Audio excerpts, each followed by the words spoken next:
I was sitting today and thinking about the struggle that we often have as humans with loneliness. And as a sidebar of that, with being truly quiet in our own skin, and how with a few words, I could maybe make one person out in the world a little less lonely. And so I decided for this essay to pull a card from the deck Into the Lonely Woods. And it should surprise no one who has truly felt the joy of the random happenstance of divination that this card, To Walk a Lonesome Road, came up.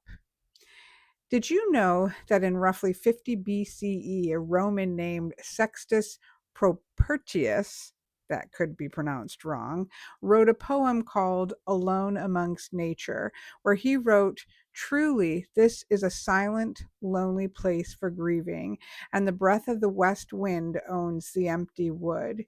Here I can speak my secret sorrows freely, if only these solitary cliffs could be trusted."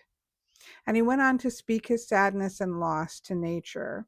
To walk a lonesome road can be a place to freely speak out sorrows and losses, and has been as long as there have been people. Of course, while this is not the intention of this card, I couldn't help but see Woden or Odin walking here with his staff and his raven's memory and thought. He's literally walking the road with only his own mind as company. Of course, this makes me think of the Northumbrian rune Gar. Gar is such an important rune for the feeling of walking in the world with only our own thoughts and memories. It is the axis that keeps things held to the center instead of flying off into the void. I, for one, need this axis often when my mind and the outside world are spinning. I spent some time thinking about the runes as places last year, and I would put the place of Gar as a home that is bolstered by the power of belief that gives us a space to center in. And this made me think of one of my favorite poems since I was young. I think you're starting to see what it looks like to be in my mind.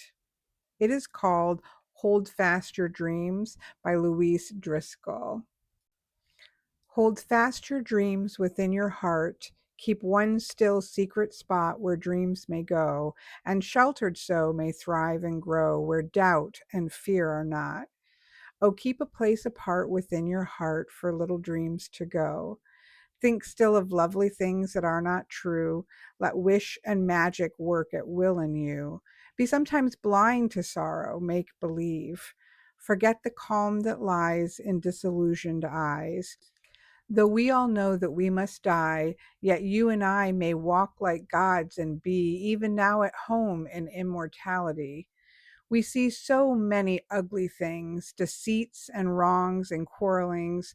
We know, alas, we know, how quickly fade the color in the West, the bloom upon the flower, the bloom upon the breast, and youth's blind hour.